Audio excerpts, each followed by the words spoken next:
Les règles maintiennent un homme en vie. Elles préservent sa santé mentale. Gideon, le duc de Rothford, avait des règles. 5 règles précises pour la femme qu'il avait engagée. Elle devait jouer son épouse pendant 30 jours. Règle numéro 1, pas de questions personnelles. Règle numéro 5, aucun contact physique. Sauf ce que la société exigeait strictement. C'était une transaction commerciale parfaite. Propre, temporaire et sans risque. Il achetait son temps. Elle lui achetait une porte de sortie pour éviter un scandale. Mais Gideon avait oublié la règle la plus dangereuse de toutes. Ne jamais embrasser une femme que l'on a l'intention de rejeter.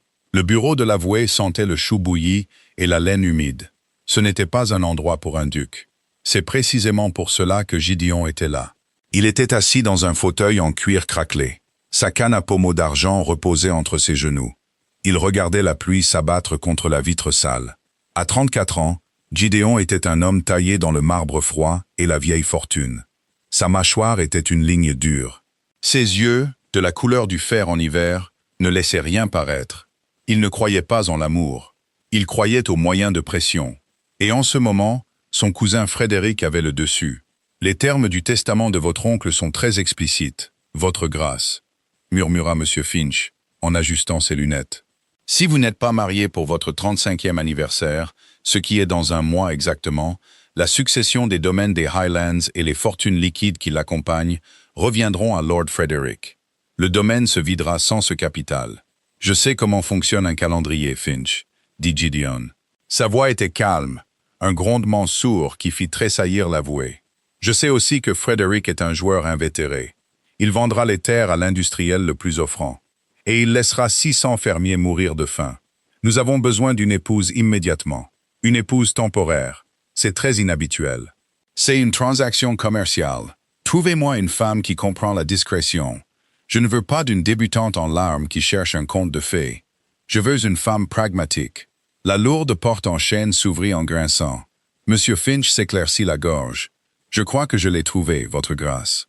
Puis-je vous présenter Mademoiselle Nora Hayes? Gideon ne se leva pas tout de suite. Il la jaugea. Elle se tenait sur le seuil, une cape de laine trempée collée à ses épaules étroites. Elle avait 28 ans, peut-être 30. Il n'y avait aucune douceur en elle. Ses pommettes étaient saillantes. Ses cheveux sombres étaient tirés en un chignon sévère et humide. Sa robe était d'un bleu marine terne, usée au poignet. Mais ce sont ses yeux qui l'ont captivée. Ils étaient d'un marron foncé, plat, épuisé, calculateur. Elle le regardait non pas comme un duc, mais comme un homme occupant un fauteuil dans lequel elle voulait s'asseoir. « Mademoiselle Hayes, dit enfin Gideon, en se levant de toute sa hauteur imposante. « Votre grâce, répondit-elle. Sa voix était étonnamment stable. Elle n'avait pas le tremblement fluet que la plupart des gens adoptaient en lui parlant. Elle entra dans la pièce, secouant son parapluie sur le tapis bon marché. « Monsieur Finch m'a informé que vous aviez besoin d'une épouse temporaire. J'ai besoin de 300 livres. Je suppose que nous pouvons nous passer des politesses. » Le sourcil de Gideon tressaillit. Une lueur d'amusement sincère perça son agacement rigide. « Vous êtes direct. »« Je suis en faillite, » corrigea Nora en prenant le siège en face de lui. « Mon défunt père a laissé une quantité stupéfiante de dettes, et une pension de famille avec un toit qui s'effondre. Si je n'ai pas 300 livres d'ici la fin du mois, ma jeune sœur et moi irons en prison pour dette. Je n'ai plus de réputation à ruiner. Vous avez une fortune à sauver. Parlons des conditions. » Gideon se pencha en avant, posant ses avant-bras sur ses genoux. « 30 jours, mademoiselle Hayes. Vous vivrez dans ma résidence de Mayfair. Vous assisterez à 4 réceptions mondaines à mon bras. Vous sourirez. Vous parlerez en bien de notre soudaine romance éclair en Italie. Et puis, à la fin du mois, vous prendrez un bateau pour l'Amérique. Je dirai à tout le monde que ma tragique épouse a attrapé la tuberculose. » Nora ne cilla pas. « Je ne souris pas facilement. Pour 500 livres, vous apprendrez. » Elle marqua une pause. Le chiffre la frappa. 500 livres. Ce n'était pas seulement la survie. C'était une nouvelle vie. Une petite boulangerie à Boston. Un médecin pour la toux de sa sœur. Elle déglutit, sa gorge se noua, mais son expression resta stoïque. 5 règles, déclara Gideon. Il les énuméra sur ses longs doigts gantés. 1. Pas de questions personnelles sur mon passé. 2. Vous n'entrez pas dans mon bureau privé. 3. Nous gardons des chambres séparées. 4. Vous suivrez mes instructions exactes en public. 5. Aucun contact physique, au-delà de ce qui est strictement nécessaire pour vendre l'illusion. Nous ne nous tenons pas la main en calèche. Nous ne nous étreignons pas derrière des portes closes. Est-ce compris? Nora regarda ses mains gantées, puis ses yeux d'acier. Un mariage sans amour, comme c'est romantique. La romance est un mensonge, colporté par les poètes pour vendre des livres. Ceci est une question de survie. Rédigez le contrat, Monsieur Finch, dit Nora, sans quitter le duc des yeux. Je le signerai. Le jour du déménagement, c'était comme entrer dans un mausolée. L'hôtel particulier de Rothford à Mayfair était vaste, silencieux et d'une richesse étouffante. Les sols en marbre poli résonnaient à chaque pas. Les lampes à gaz sifflaient dans les couloirs, projetant de longues ombres solitaires. Nora se tenait au centre de sa nouvelle chambre. Elle était de la taille de toute sa pension de famille. Le lit était une monstruosité de bois d'acajou sculpté et de soie émeraude. Une femme de chambre nommée Madame Gable, une femme au visage de pomme séchée et aux yeux qui ne manquaient rien, déballait tranquillement les malles de nouveaux vêtements que Gideon avait commandés pour elle. « Le dîner est à 8 heures, Votre Grâce, » dit Madame Gable d'un ton sec. « Votre Grâce ?» Le titre lui semblait être une chaussure mal ajustée. « Merci, » dit Nora. Quand elle descendit le grand escalier 2 heures plus tard, elle se sentit complètement étrangère. Elle portait une robe de velours prune foncé. Elle était lourde, restrictive, et coûtait plus que ce que son père avait gagné en une décennie. Gideon attendait dans la salle à manger, debout près de la cheminée avec un verre de liquide ambré à la main. Il portait un costume de soirée noir et sobre.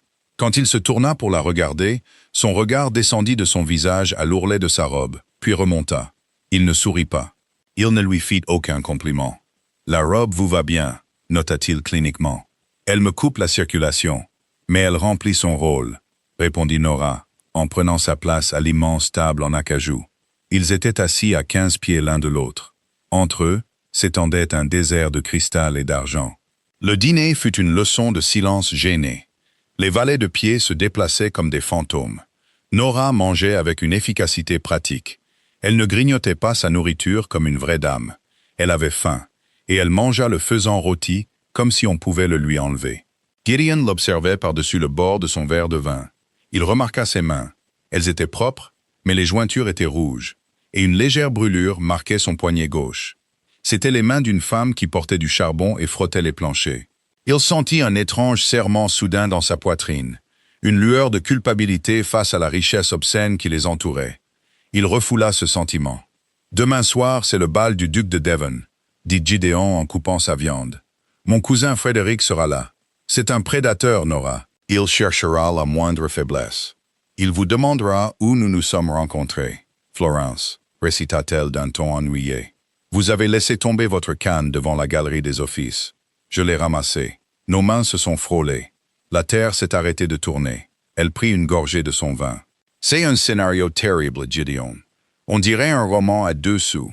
C'est ce que la société attend. Ils veulent de la poésie. Donnez-leur de la poésie. Ils veulent du sang, rétorqua-t-elle. J'ai servi des hommes dans ma pension pendant 10 ans. La haute société n'est pas différente d'une taverne de quai. Ils utilisent juste des couteaux plus aiguisés. Si votre cousin attaque, je ne réciterai pas de poésie. Je m'en occuperai. Gideon posa sa fourchette. Vous vous en tiendrez au plan. Je sécuriserai votre fortune. Elle le corrigea, ses yeux sombres brillants. C'est pour cela que vous m'avez payé. La nuit suivante, la réalité de ces paroles fut mise à l'épreuve. La salle de bal de Devon était une mer de bijoux scintillants, de parfums suffocants et de murmures venimeux. Au moment où Gideon entra avec Nora à son bras, la musique sembla se calmer. Des centaines d'yeux se tournèrent vers eux. Qui est-elle? D'où vient sa famille? Une inconnue.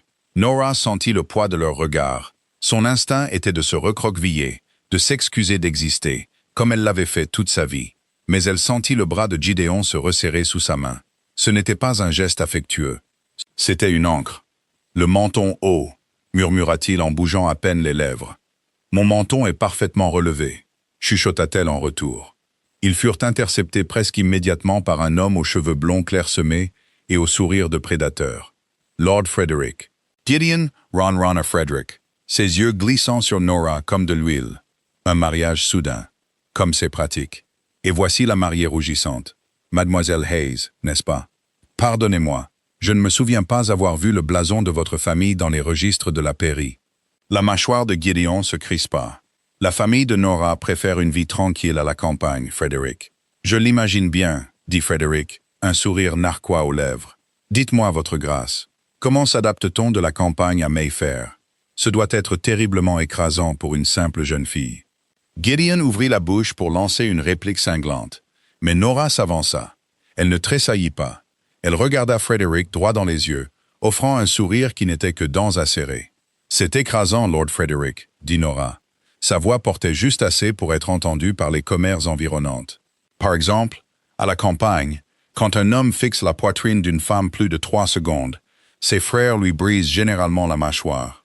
Ici, à Mayfair, je suppose que cela signifie simplement qu'il manque de manières élémentaires. Je m'adapte. Quelques dames à proximité poussèrent des cris de surprise. Un duc non loin de là s'étouffa avec son champagne. Le visage de Frédéric devint d'un rouge marbré et laid. Vous avez la langue bien pendue. Et vous avez l'œil baladeur. Nous avons tous nos croix à porter. Maintenant, si vous voulez bien nous excuser, mon mari m'a promis une danse. Elle se tourna, attrapant le revers de la veste de Gideon et l'entraînant vers la piste de danse. Gideon était stupéfait. Alors qu'ils entraient dans le rythme d'une valse, il la regarda. Ses joues étaient rouges d'adrénaline, sa poitrine se soulevant légèrement contre le velours serré. « Vous êtes complètement sorti du scénario, » dit Gideon. « Le scénario était ennuyeux, » rétorqua Nora, bien que ses mains tremblent légèrement. Gideon ne la réprimanda pas. Au lieu de cela, un sourire lent et inhabituel se dessina sur son visage. Cela le changea entièrement. Le marbre froid se fissura, révélant un homme qui était réellement vivant en dessous. Il déplaça sa main du milieu poli de son dos, enroulant fermement son bras autour de sa taille, la rapprochant d'un pouce. La règle numéro 5, brisée d'une fraction de pouce. La chaleur de sa paume brûlait à travers les couches de velours et de soie. Le souffle de Nora se coupa dans sa gorge. Elle leva les yeux vers lui et pour la première fois, elle ne vit pas un duc riche et arrogant. Elle vit un homme tenant un bouclier, tout comme elle. À la fin de la 2e semaine, l'épuisement de la mascarade les usait tous les deux. C'était un mardi soir. Un violent orage secouait les fenêtres de la maison de Mayfair. La pluie s'abattait contre les vitres comme du gravier projeté. Gideon était assis dans son bureau lambrissé de chêne sombre. Un feu mourant crépitait dans l'âtre. Il tenait un verre de scotch dans une main, le cristal reflétant la faible lumière orange. Son col était défait, sa cravate jetée sur le canapé en cuir. Il était fatigué, non pas physiquement, mais mentalement. Vivre avec Nora Hayes, c'était comme vivre avec un oiseau en cage qui refusait de chanter, mais qui picorait sans cesse la serrure de sa cage. Elle ne demandait pas d'attention. Elle ne demandait pas d'argent. Elle passait ses journées à lire dans la bibliothèque, à écrire des lettres à sa sœur et à l'ignorer complètement. Pourtant, sa présence emplissait la maison. Il se surprenait à écouter ses pas lourds et peu féminins dans l'escalier. Il remarqua comment elle laissait toujours sa tasse de thé sur le côté gauche de la soucoupe. La lourde porte grinça. Gideon se raidit. Nora se tenait sur le seuil. Elle portait une simple chemise de nuit en coton blanc et un châle de laine usé enroulé étroitement autour de ses épaules. Ses cheveux étaient détachés, tombant en vagues sombres et sauvages dans son dos. « J'ai enfreint une règle, » dit-elle doucement. « Règle numéro 2. Je suis entré dans votre bureau. » Gideon ne lui dit pas de partir. Il se contenta de la fixer. Sans le chignon sévère et le lourd velours, elle avait l'air incroyablement jeune et bien trop vulnérable. « Pourquoi êtes-vous réveillé ?» demanda-t-il. La voix rauque. « Le tonnerre !» dit-elle en entrant dans la pièce. Elle se dirigea vers la fenêtre, s'enlaçant elle-même en regardant la pluie. Dans la pension, les orages signifiaient des fuites. Les fuites signifiaient la pourriture. La pourriture signifiait que nous ne pouvions pas louer les chambres. Je restais éveillé à écouter la pluie, calculant combien de centimes nous perdions par heure. C'est une habitude difficile à perdre. Gideon baissa les yeux sur son verre. Vous n'avez plus à calculer les centimes. Vous avez 500 livres qui vous attendent. Je sais. Elle se tourna pour le regarder.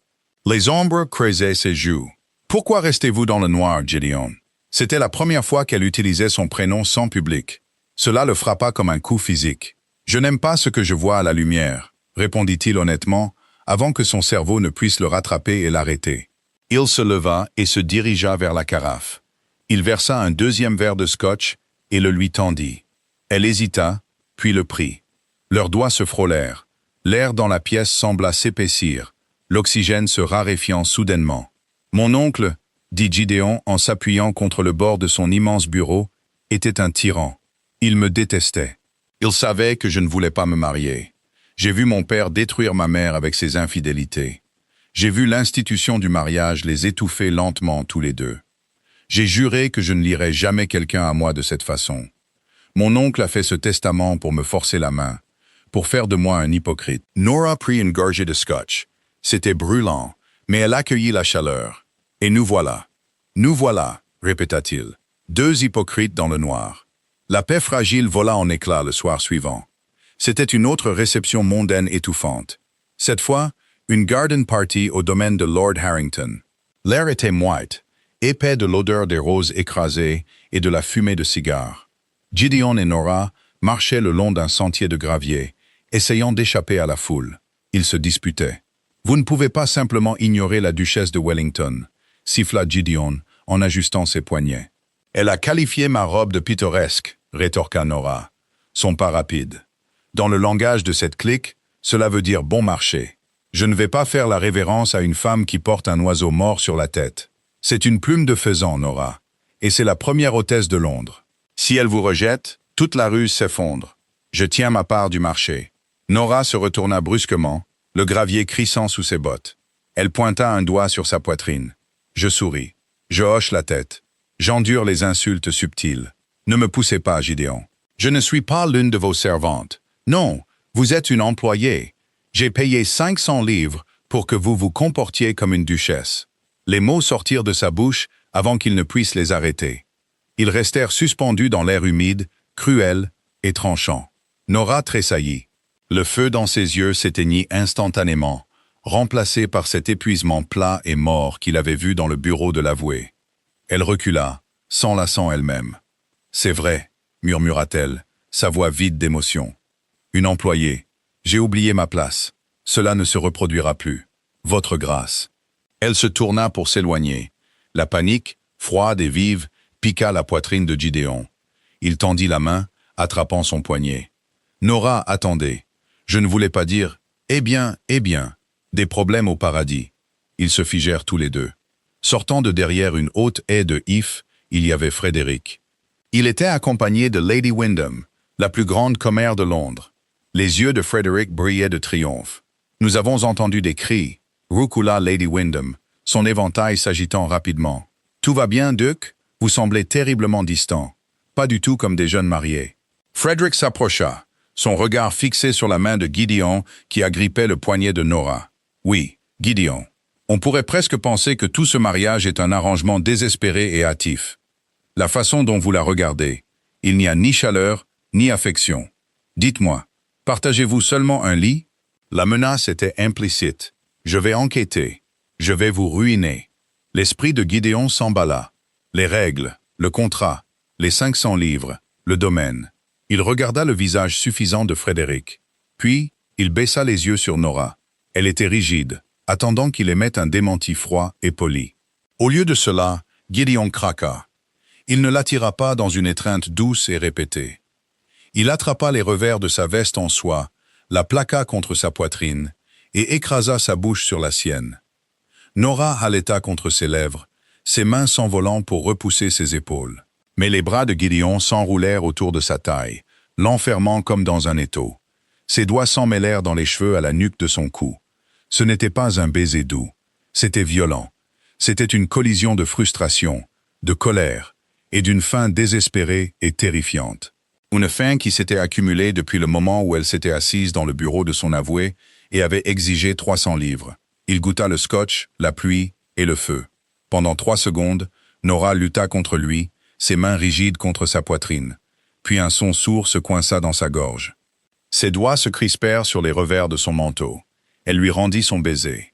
Elle mordit sa lèvre inférieure, égalant son agression, égalant son feu. C'était comme sauter d'une falaise. Le gravier crissa, alors que Frédéric et Lady Wyndham reculait rapidement. Le halètement scandalisé de la vieille femme s'évanouit dans la nuit. Mais Gideon ne s'arrêta pas. Il ne pouvait pas. Il oublia Frédéric. Il oublia le domaine. Les règles se consumèrent en cendres dans son esprit. Quand il se retira enfin, ils respiraient tous les deux lourdement, leurs poitrines se soulevant l'une contre l'autre. Les yeux de Nora étaient grands, sombres et complètement terrifiés. Gideon regarda ses lèvres meurtries, son cœur battant contre ses côtes comme un animal piégé. La règle numéro 5 était morte, et que Dieu lui vienne en aide, il s'en fichait. Le trajet en calèche jusqu'à Mayfair fut un vide suffocant. Dehors, le brouillard londonien s'était installé, avalant les lampes à gaz et transformant les pavés luisants en une tache de jaune et de gris terne. À l'intérieur de la calèche, le silence était assez fort pour briser du verre. Ils étaient assis sur des banquettes opposées. Les sièges en cuir grinçaient à chaque secousse de la suspension, mais ni Gideon ni Nora ne bougeaient. Nora regardait par la fenêtre. Sa poitrine était toujours serrée, son pouls battant un rythme frénétique et irrégulier contre le col rigide de sa robe. Elle pouvait encore le sentir. Le goût âpre du scotch, la fumée du jardin, la chaleur brute et violente d'un homme qui avait passé sa vie à tenir le monde à distance. Cela la terrifiait, non pas parce qu'il l'avait embrassée, mais parce que pendant 3 secondes angoissantes, elle s'y était abandonnée. Elle avait laissé l'armure glisser. Dans son monde, glisser signifiait mourir de faim. Cela signifiait sa sœur toussant dans une pièce humide. Elle ne pouvait pas se permettre de ressentir quoi que ce soit pour un homme qui avait acheté son temps. Gideon était assis dans l'ombre. Il regardait la faible lumière vaciller sur son profil. Sa mâchoire était serrée, ses mains jointes sagement sur ses genoux, les doigts blancs. Il sentit une vague écœurante de dégoût de soi. Il avait franchi une ligne. Il l'avait justifiée comme une manœuvre tactique pour faire taire son cousin. Mais c'était un mensonge. Il avait voulu le faire. Il avait voulu briser son sang-froid de fer et voir ce qui se cachait sous le givre. Il avait trouvé du feu, et cela l'avait presque brûlé vif. La calèche s'arrêta brusquement devant l'hôtel particulier de Mayfair. Le valet de pied ouvrit la porte, laissant entrer l'air humide de la nuit. Gideon sortit le premier. Il n'offrit pas sa main. Il savait qu'elle ne la prendrait pas. Nora descendit, les lourdes jupes de sa robe de velours traînant sur le pavé mouillé. Ils montèrent les marches en tandem, se déplaçant comme 2 soldats marchant vers une exécution. Les immenses portes d'entrée s'ouvrirent. Le hall était sombre, éclairé seulement par un unique lustre. Madame Gable se tenait près de l'escalier, les mains jointes, le visage impassible. « Désirez-vous du thé, votre grâce ?» demanda la gouvernante, ses yeux vifs passant de l'un à l'autre. Elle remarqua la légère trace de phare de Nora, la ligne tendue des épaules de Gideon. « Non, Madame Gable, » dit Gideon. Sa voix était graveleuse. « Nous nous retirons pour la soirée. »« Très bien, monsieur. » Nora se dirigea vers les escaliers. Elle voulait courir. Elle voulait verrouiller la lourde porte en chêne de sa chambre, se débarrasser du velours étouffant et se frotter le visage jusqu'à ce que le souvenir du jardin disparaisse. Elle atteignit le palier avant que la voix de Gideon ne l'arrête. « Nora !» Elle se figea, sa main se resserrant sur la rampe en acajou. Elle ne se retourna pas. « La représentation est terminée pour ce soir, Gideon. Il n'y a personne ici à convaincre. » Il monta lentement les escaliers.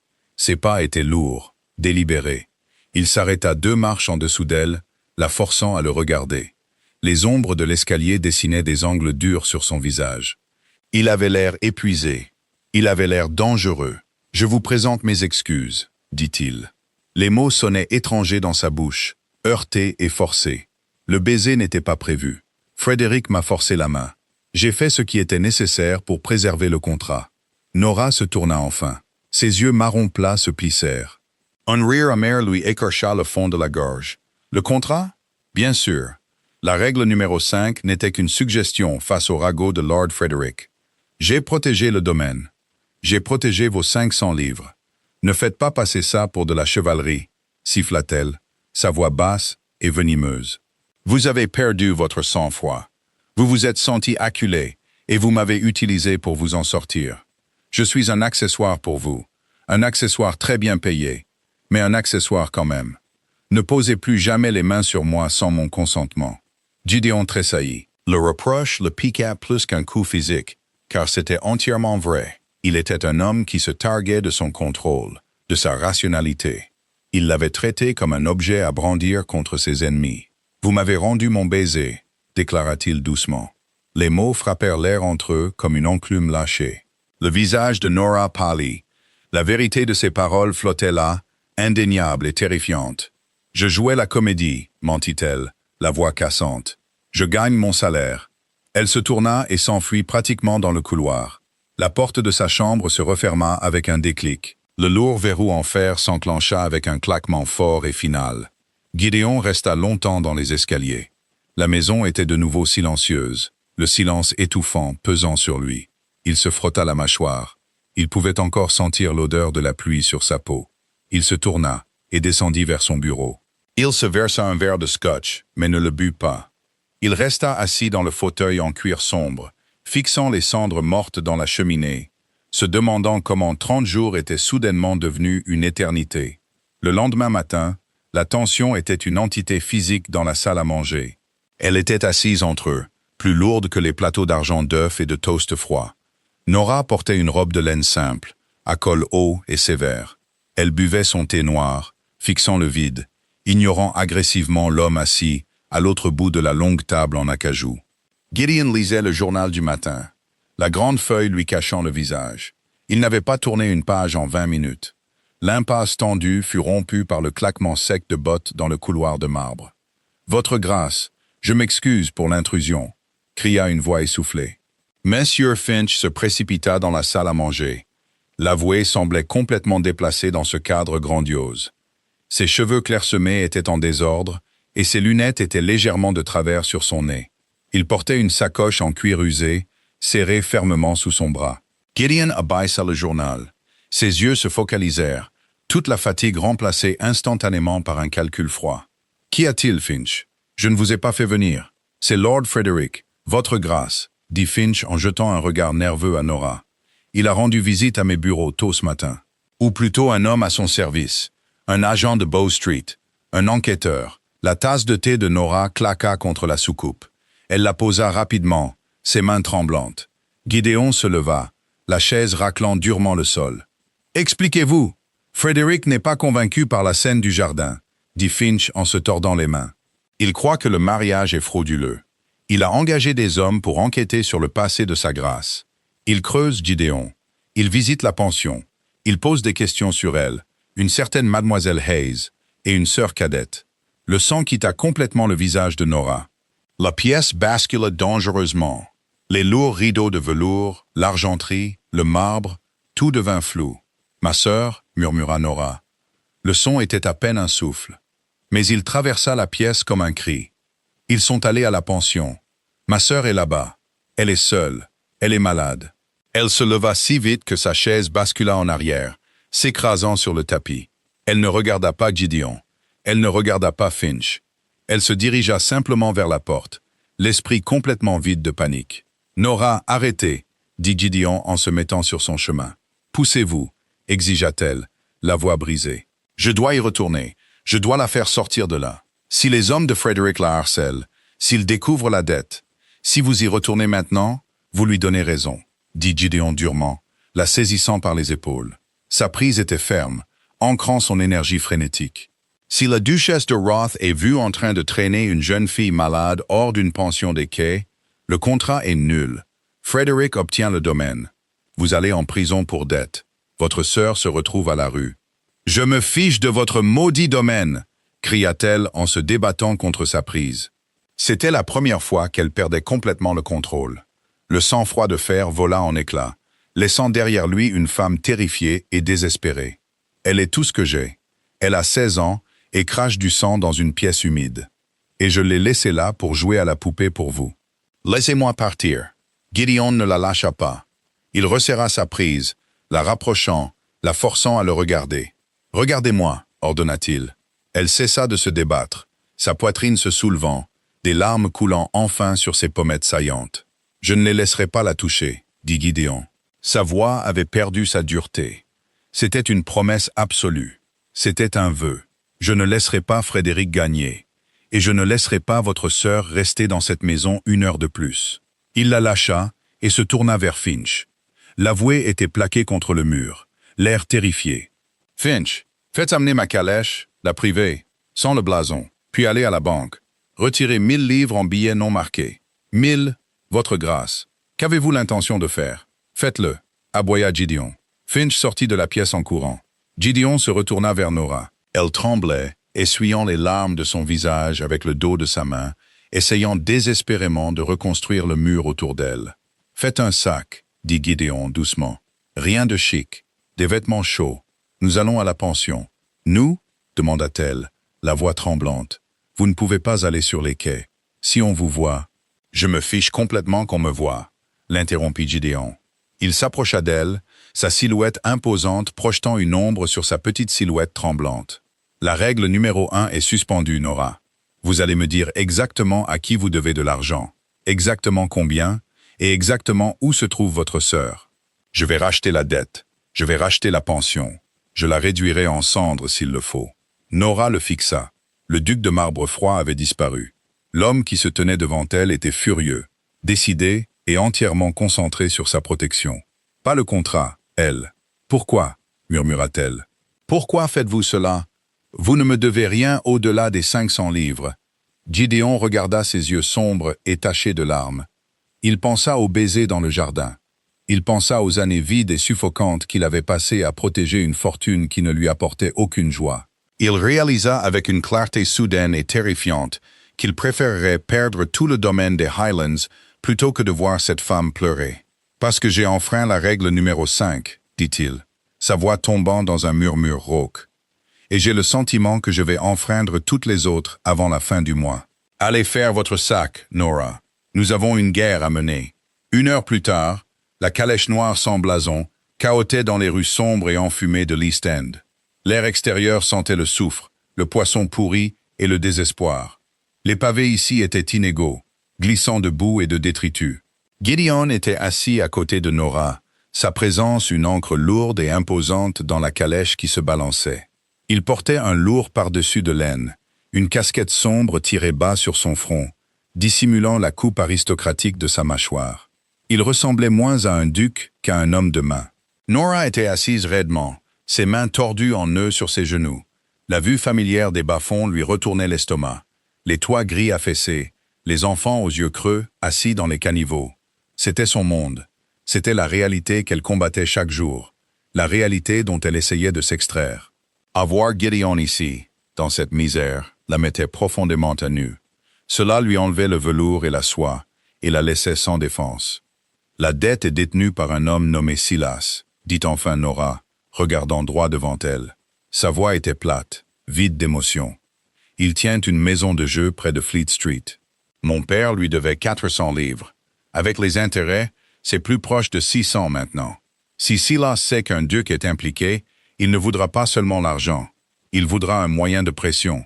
Silas obtiendra exactement ce qui lui est dû, et pas un sou de plus, répondit Gideon. Il ne la regarda pas. Il garda les yeux sur les rues qui défilaient, cataloguant les menaces. J'ai eu affaire à des hommes comme lui. Ils ne comprennent qu'un seul langage, la force.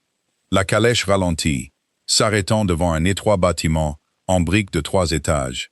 Le bois autour des fenêtres pourrissait. La peinture de la porte d'entrée s'écaillait en grandes plaques. Une enseigne délavée pendait de travers à un support en fer rouillé. La pension Hayes. Nora n'attendit pas le valet de pied. Elle poussa la portière de la calèche et mit pied dans la boue. Elle courut presque jusqu'à la porte d'entrée, la poussant. L'odeur de bois humide et de choux bouillis la frappa instantanément. C'était l'odeur de l'échec. « Lucy » appela Nora, sa voix résonnant dans le couloir étroit et sordide. Il y eut un bruit de pas précipité en haut de l'escalier. Un instant plus tard, une jeune fille apparut sur le palier. Elle était effroyablement maigre, sa peau pâle translucide dans la pénombre. Elle portait un châle de laine rapiécé et s'agrippait à la rampe comme si c'était la seule chose qui la maintenait debout. « Nora » murmura Lucy. Puis une violente quinte de toux la saisit. Elle se plia en deux, sa frêle silhouette secouée par la force de la toux. Nora monta les escaliers en courant, enlaçant la jeune fille, la serrant contre sa poitrine. « Je suis là, Luce. Je suis là. Chut, tout va bien.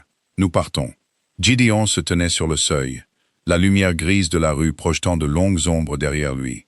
Il regarda Nora tenir la jeune fille fragile. Il vit l'amour féroce et désespéré dans les yeux de Nora, la façon dont elle lissait les cheveux de sa sœur, la façon dont elle absorbait la peur de la jeune fille. Un pas lourd retentit au fond du couloir. Un homme sortit de l'ombre. Il était grand, portait un gilet taché de graisse et un chapeau melon. Il tenait une épaisse matraque en bois dans sa main. Deux autres hommes sortirent du salon, bloquant la sortie. Eh bien, ricana le grand homme en tapotant la matraque contre sa paume. Regardez qui a enfin décidé de rentrer à la maison. Silas commençait à penser que vous vous étiez enfui, mademoiselle Hayes. Il n'aime pas quand les gens s'enfuient.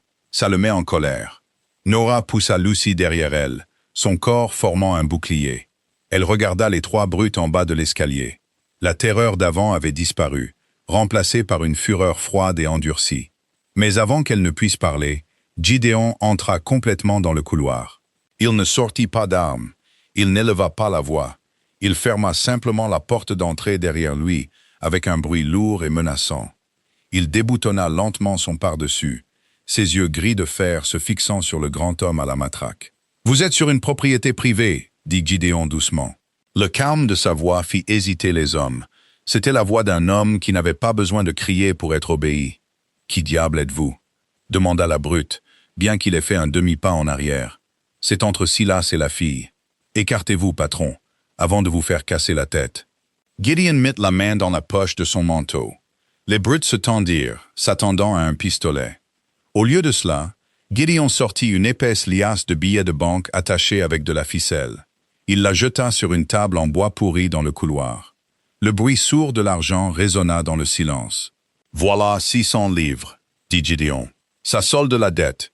Vous allez les prendre. Vous allez partir. Et si jamais je vous revois, vous ou Silas, près de cette femme, je ne vous paierai pas.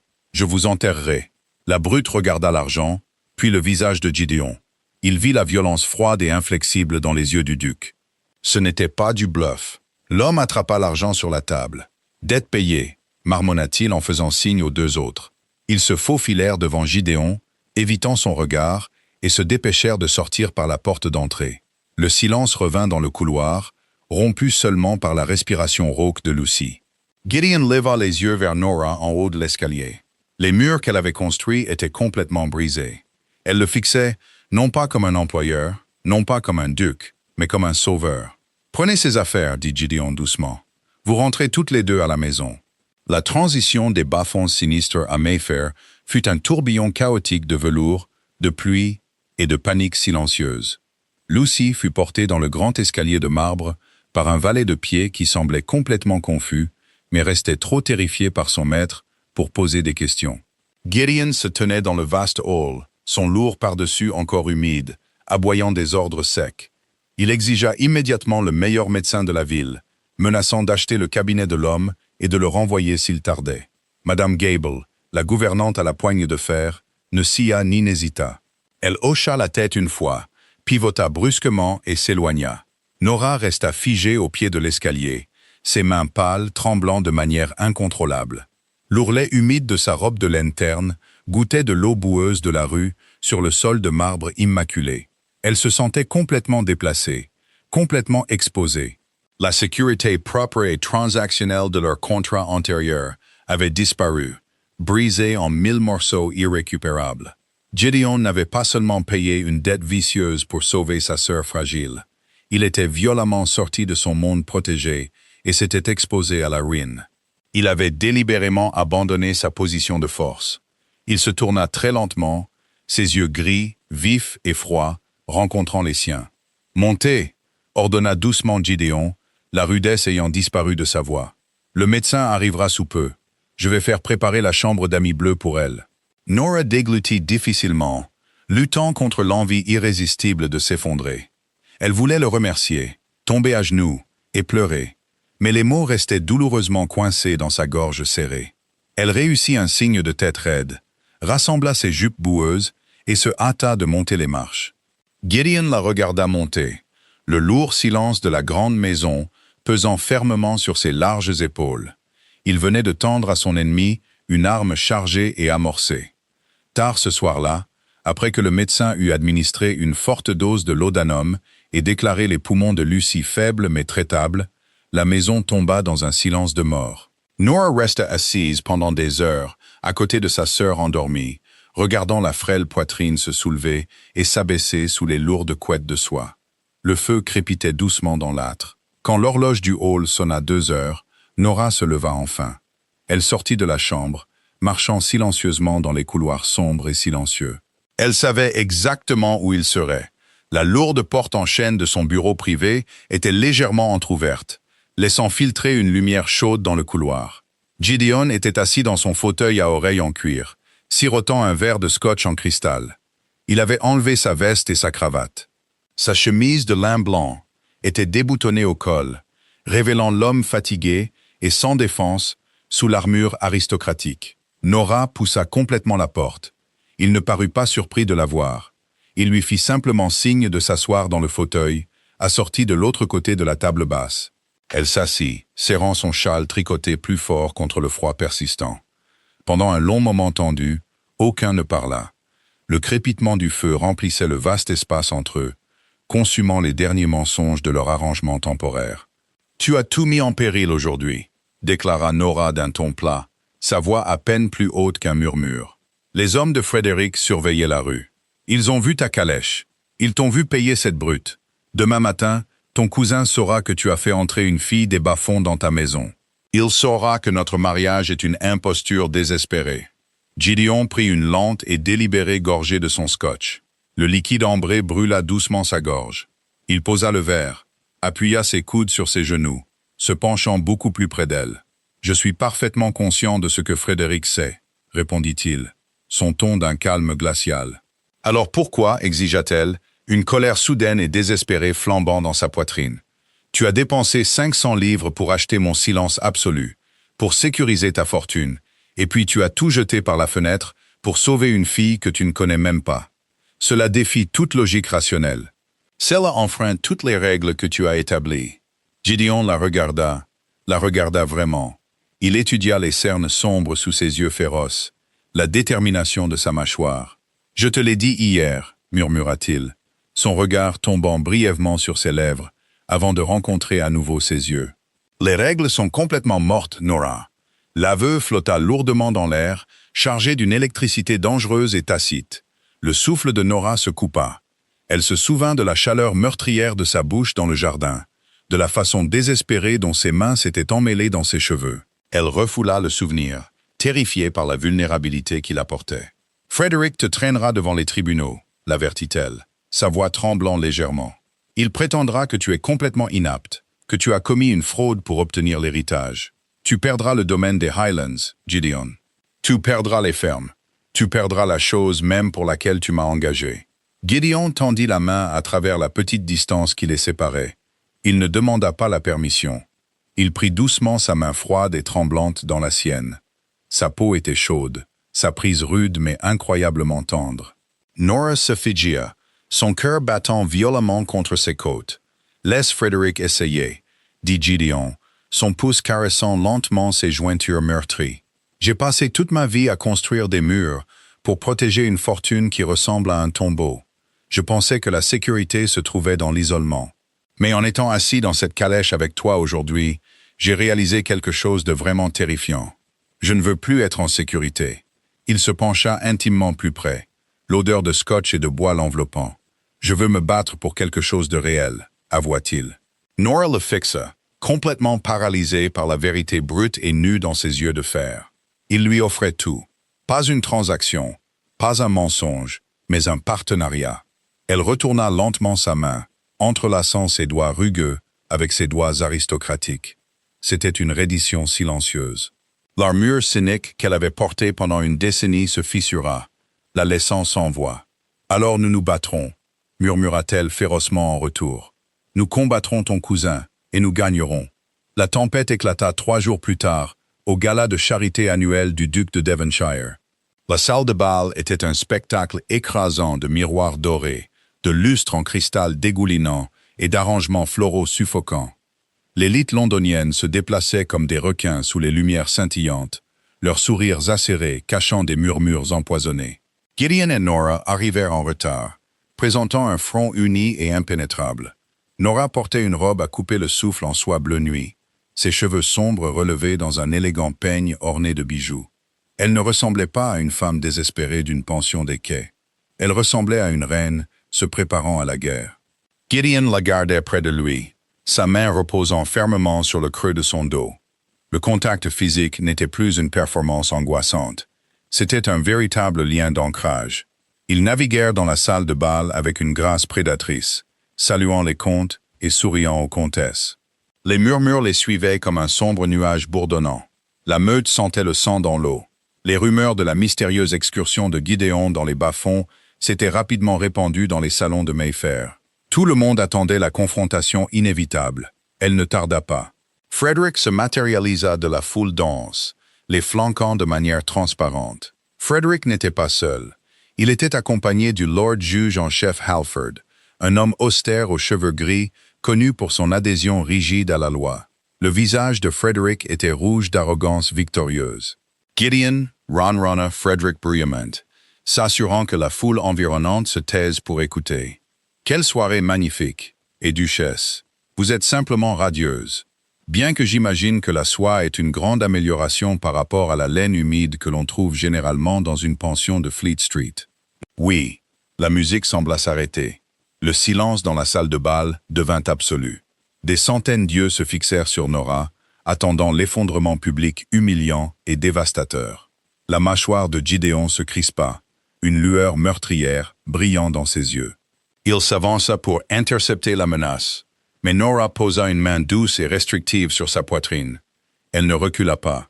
Elle ne détourna pas le regard. Elle entra en douceur au centre du piège, le menton parfaitement haut. « C'est une grande amélioration, Frédéric, » dit Nora clairement, sa voix résonnant sur le sol silencieux. Bien que je doive admettre que les gens que j'ai rencontrés sur Fleet Street avaient de bien meilleures manières que la compagnie que je fréquente ce soir. Les aristocrates environnants poussèrent un cri de surprise collectif devant son audace à couper le souffle. Lord Frederick ricana, s'approchant. « Ne jouez pas avec moi, petite vermine frauduleuse des caniveaux. J'ai des témoins, j'ai des registres. Vous n'êtes absolument pas une duchesse. Vous êtes une vieille fille en faillite engagée pour me priver de mon héritage légitime. Et vous avez fait entrer votre sœur malade dans la demeure ancestrale de ma famille. » Lord Halford fronça profondément les sourcils, s'avançant. « Ce sont des accusations incroyablement graves, Lord Frederick. Duc Gideon, si cette femme est en effet une impostrice engagée, vous avez commis un crime grave contre la couronne. » Gideon rencontra le regard du juge avec une détermination de pierre inébranlable. « Mon cousin est un menteur désespéré, délirant et pathétique. »« Vraiment ?» cria Frederick, perdant son sang-froid. Il agita une liasse de papier pliée en l'air. « J'ai le témoignage sous serment d'un collecteur de dettes. J'ai le registre de la pension. C'est une roturière sans le sou. » Nora laissa échapper un rire doux et plein de pitié. Le son était si sincèrement amusé qu'il prit toute la salle au dépourvu. Elle regarda Frederick comme s'il était un enfant lent et désobéissant. « Vous avez un registre, Frederick ?» demanda-t-elle doucement. « Comme c'est incroyablement minutieux de votre part. Mais je crains que votre enquêteur n'ait manqué un élément plutôt crucial de l'histoire familiale locale. » Nora tourna son regard vers le juge. « Lord Halford, ma famille a en effet connu des temps terribles. Mon défunt père a fait des investissements désastreux. Nous avons tout perdu, et je me suis battu violemment pour maintenir ma sœur en vie dans les bas-fonds. Je ne m'excuse pas de ma pauvreté. Mais si Lord Frederick s'était donné la peine de regarder au-delà du registre de la pension, il aurait trouvé le nom de jeune fille de ma mère dans les registres paroissiaux. Ma mère était Lady Catherine Cavendish. » Nora marqua une pause, laissant le poids lourd et indéniable du titre aristocratique s'installer profondément dans le silence de mort de la grande salle de bal. Les yeux du juge s'écarquillèrent de façon spectaculaire.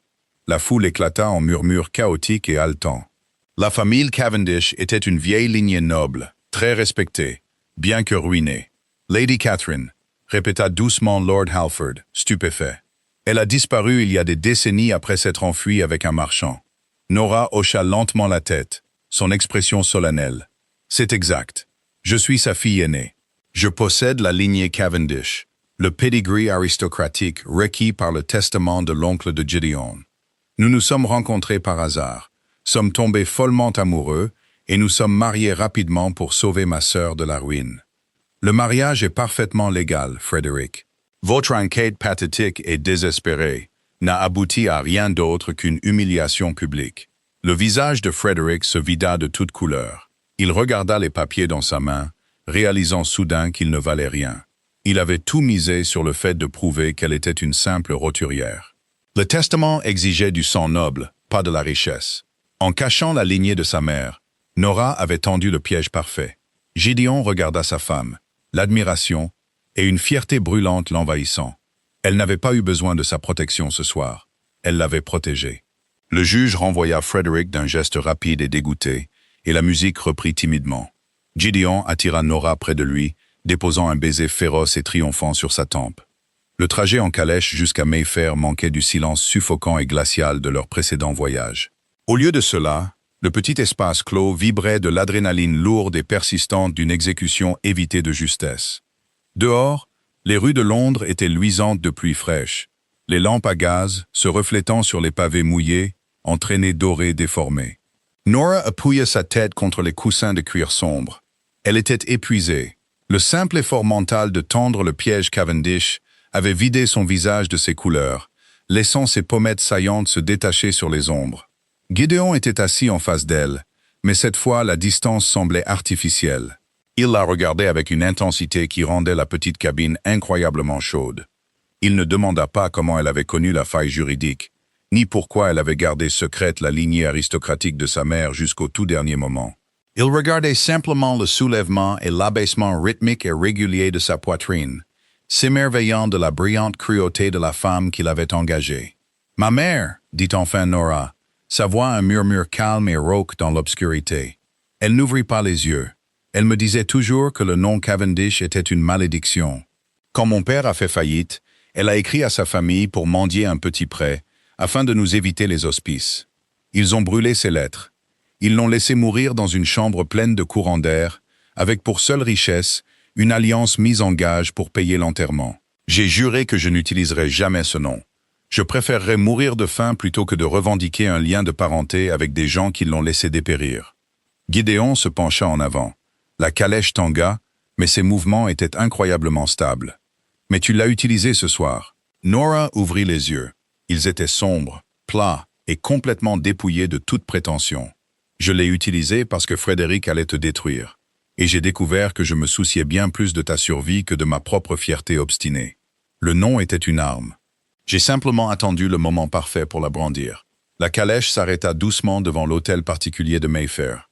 Le valet de pied ouvrit la porte, laissant l'air vif et humide de la nuit inonder la cabine. Gideon sortit le premier. Cette fois, il se retourna. Il tendit sa grande main non gantée. Nora n'hésita pas. Elle plaça fermement sa main dans la sienne, le laissant supporter son poids alors qu'elle descendait sur le pavé mouillé. Il ne relâcha pas sa main quand ses bottes touchèrent le sol. Il garda ses doigts solidement entrelacés avec les siens, la conduisant sur les marches de pierre. La maison était profondément silencieuse. Madame Gable était réveillée, debout près du grand escalier avec un plateau d'argent de thé. Mais Gideon la renvoya d'un subtil mouvement du poignet. Il conduisit Nora au-delà des vastes escaliers de marbre, dans le long couloir ombragé, et directement dans son bureau privé. Le feu dans l'âtre s'était réduit à des braises rouges incandescentes, projetant une chaleur faible et intime sur les lourds meubles en chêne et les rangées de livres reliés en cuir. Gideon relâcha sa main, se dirigeant résolument vers son immense bureau. Il déverrouilla le tiroir du bas avec une petite clé en laiton. Il en sortit un épais morceau de parchemin plié, le contrat, le document même qui les avait liés dans une transaction stérile et sans amour. Il le tint à la faible lumière. L'encre noire semblait austère et rigide sur le papier crème. Règle 1, règle 2, règle 5. Les mots ne signifiaient absolument rien. Maintenant, il se dirigea vers la cheminée. Il ne dit pas un mot. Il jeta simplement le lourd parchemin directement sur les braises incandescentes. Nora resta parfaitement immobile, regardant le papier sec se recroqueviller, noircir, et soudainement s'embraser en flammes vives et affamées. La lumière soudaine illumina les angles vifs du visage de Gideon. Il regarda le contrat se transformer en cendre grise fragile, sa mâchoire serrée dans une ligne dure et déterminée. Quand le feu consuma enfin le dernier morceau de leur accord, il se tourna pour lui faire face. La distance émotionnelle qu'il avait méticuleusement maintenue pendant 34 ans avait complètement disparu. Il était à nu. Je ne veux pas d'une épouse louée, dit Gideon, sa voix une vibration basse et rauque qui semblait résonner dans ses os. Il combla la distance entre eux, avec des pas lents et délibérés. Je ne veux pas de transaction commerciale. Je ne veux pas de règles. Et je ne veux certainement pas que tu prennes un bateau pour l'Amérique à la fin du mois. Je te veux, Nora. Je veux ta langue acérée, ton pragmatisme impitoyable, et la façon féroce et terrifiante dont tu aimes les gens que tu protèges. Le souffle de Nora se coinça douloureusement dans sa gorge. Son cœur battait à un rythme frénétique et désespéré contre ses côtes. Elle avait passé une décennie à construire des murs pour tenir le monde à l'écart, terrifiée que si elle laissait quelqu'un entrer, il finirait inévitablement par la laisser se noyer. Mais en regardant Gideon, elle réalisa qu'il ne demandait pas à entrer.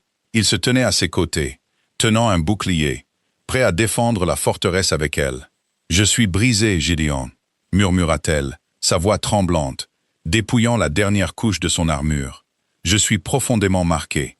Je me réveille au milieu de la nuit, terrifiée que le toit ne s'effondre.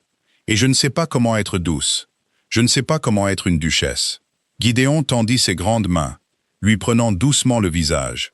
Ses pouces essuyèrent une unique larme traîtresse qui s'était échappée de ses yeux sombres. « Je n'ai pas besoin que tu sois douce, » murmura-t-il férocement, se penchant jusqu'à ce que son front repose contre le sien. « Le monde est bien trop dur pour les choses douces. J'ai besoin que tu sois exactement qui tu es. » Il l'embrassa. Ce n'était pas la collision violente et désespérée du jardin. C'était lent. C'était profond. C'était une profonde reddition. Nora fondit contre lui, ses mains glissant sur les revers de son manteau de soirée, s'agrippant à la laine épaisse comme s'il était la seule chose solide dans un monde en ruine. Il la prit entièrement dans ses bras, la soulevant légèrement du sol, la tenant fermement contre sa poitrine. Les cendres du contrat refroidirent dans l'âtre, mais le feu entre eux brûlait avec une permanence stable et indéniable. Le soleil du matin perça les lourds rideaux de velours, projetant de longs faisceaux de lumière dorée et poussiéreuse sur les draps de soie émeraude froissés. C'était le 31e jour. La date limite fixée par un oncle mort et amer était officiellement passée. Nora se réveilla lentement, la douleur profonde et inhabituelle dans ses muscles contrastant vivement avec la paix profonde et tranquille qui s'installait lourdement dans sa poitrine. Elle ne se réveilla pas dans le lit immense et solitaire de sa chambre séparée.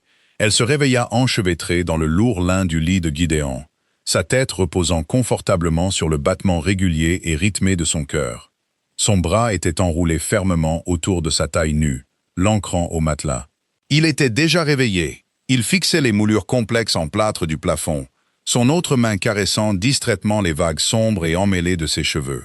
« Tu es remarquablement silencieuse pour une femme qui vient de s'assurer un duché », gronda Gideon, sa poitrine vibrant contre sa joue. Nora bougea, se redressant sur un coude pour le regarder. Les lignes dures de marbre de son visage étaient complètement détendues. L'épuisement qui ombrait habituellement ses yeux gris avait disparu, remplacé par un contentement chaleureux et ancré. Elle tendit la main, traçant la barbe naissante sur sa mâchoire avec le bout de ses doigts. « Je calculais simplement, » murmura-t-elle, un léger sourire sincère jouant sur ses lèvres. « Selon mes estimations, le contrat est maintenant entièrement nul. Les 30 jours ont expiré. Vous me devez 500 livres, votre grâce. » Gideon gloussa. Le son était riche, profond et incroyablement rare. Il remplit la pièce silencieuse, brisant les derniers vestiges de la morosité austère qui avait tourmenté la maison de Mayfair pendant des décennies. « Je demanderai à Finch de préparer les billets immédiatement, » répondit-il en attrapant sa main et en déposant un baiser ferme sur sa paume. « Bien que je soupçonne que tu auras du mal à dépenser l'argent à Boston, étant donné que je n'ai absolument aucune intention de te laisser quitter cette île. » « Je suppose que je peux tolérer Londres, » concéda Nora, en se réinstallant contre sa poitrine, en supposant que le toit ne fuit pas. La lourde porte en chêne de la chambre à coucher trembla soudainement. « Votre grâce ?» La voix aiguë de Madame Gable perça le bois épais. « Je m'excuse pour l'intrusion, mais Monsieur Finch attend dans le salon. Il dit que c'est une affaire urgente concernant le domaine, et Lord Frederick. » Gideon soupira lourdement, bien que son bras se resserre possessivement autour de Nora. « Dites à Finch que je descendrai dans 20 minutes, Madame Gable. »« Très bien, monsieur. J'ai aussi pris des nouvelles de Mademoiselle Lucy.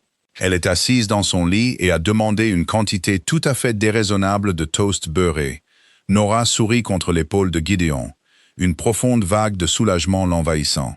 Lucy était en sécurité. La dette était partie. Le cauchemar était terminé. 30 minutes plus tard, Gideon descendit le grand escalier.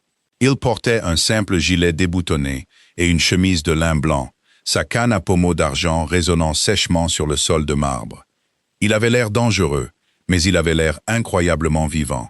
Nora marchait à ses côtés, portant une confortable robe de chambre vert foncé. Elle ne marchait pas un pas derrière lui. Elle marchait fermement à ses côtés, une partenaire égale dans le vaste et intimidant domaine. Monsieur Finch faisait les 100 pas nerveusement dans le salon, serrant un portefeuille en cuir. Quand Gideon et Nora entrèrent, l'avoué s'arrêta, ses yeux passant frénétiquement de l'un à l'autre. Il sembla reconnaître immédiatement que la dynamique avait fondamentalement changé. La tension froide et transactionnelle avait disparu, remplacée par un front uni et formidable. « Bonjour Finch », dit Gideon doucement, se dirigeant vers le buffet pour se verser une tasse de café noir. « Je suppose que Frederick tente une dernière manœuvre désespérée. Il part. Votre grâce, dit Finch, en ouvrant le portefeuille. Après l'humiliation au gala de Devonshire, ses créanciers ont eu vent de son projet d'héritage raté. Il réclame ses dettes de jeu. Il est venu à mon bureau à l'aube, exigeant une maigre allocation pour fuir sur le continent. Il sait qu'il ne peut pas contester le mariage Cavendish. Gideon prit une lente gorgée de son café. Il regarda Nora. Il ne donna pas d'ordre. Il attendit. Il lui tendait la hache du bourreau. Nora comprit le geste silencieux. Elle s'avança, ses yeux sombres se fixant sur l'avoué. « Monsieur Finch », dit-elle, sa voix calme, autoritaire et totalement dépourvue de sympathie. « Vous informerez Lord Frederick que le duc de Roth n'est pas une œuvre de charité. Il ne recevra absolument rien de ce domaine.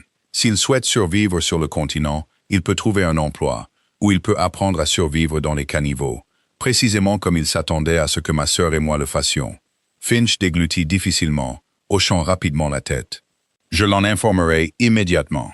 Votre grâce. » Le titre ne ressemblait plus à une chaussure mal ajustée. Il semblait mérité. Nora ne tressaillit ni ne détourna le regard. Elle dominait la pièce.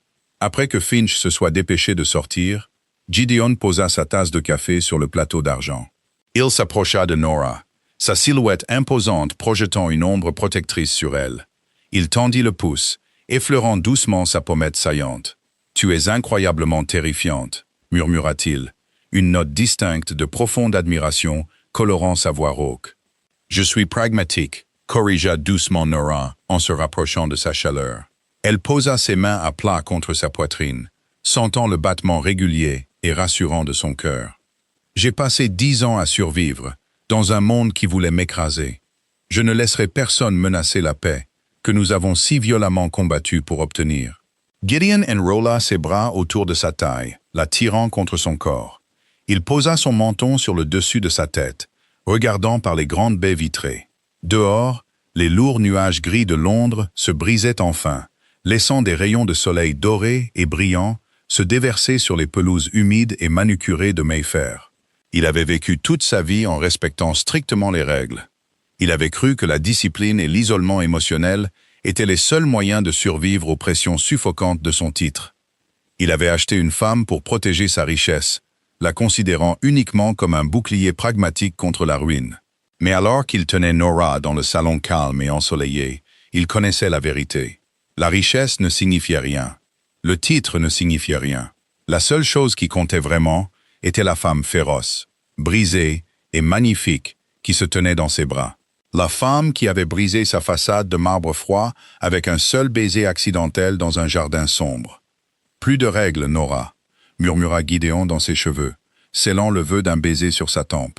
« Plus de registres, plus de fuite. » Nora ferma les yeux, respirant l'odeur de scotch, de pluie et de sécurité. La pension était un fantôme. L'armure cynique avait complètement disparu. Elle sentit enfin le sol solide et incassable sous ses pieds. « Plus de règles », accepta-t-elle doucement, sa voix pleine d'un amour féroce et indéniable. « Juste nous. Le registre est brûlé. L'héritage est sécurisé, et la mascarade s'est transformée en quelque chose de bien plus dangereux. Une vie vécue selon leurs propres termes. Gideon et Nora ont prouvé que même les cœurs les plus froids peuvent être défaits par un accident qui n'aurait jamais dû se produire. Mais le vrai travail de leur union ne fait que commencer. Si vous êtes captivé par leur voyage d'un contrat commercial froid à un partenariat féroce et inébranlable, montrez votre soutien. Aimez cette vidéo, abonnez-vous à la chaîne et partagez cette histoire avec quelqu'un qui aime les romances difficiles. Quel a été votre moment préféré de leur transformation? Avez-vous applaudi quand Nora a finalement retourné la situation contre Frederick? Laissez un commentaire ci-dessous et dites-moi ce que vous en pensez. Vos retours m'aident à donner vie à d'autres drames émotionnels et réalistes comme celui-ci.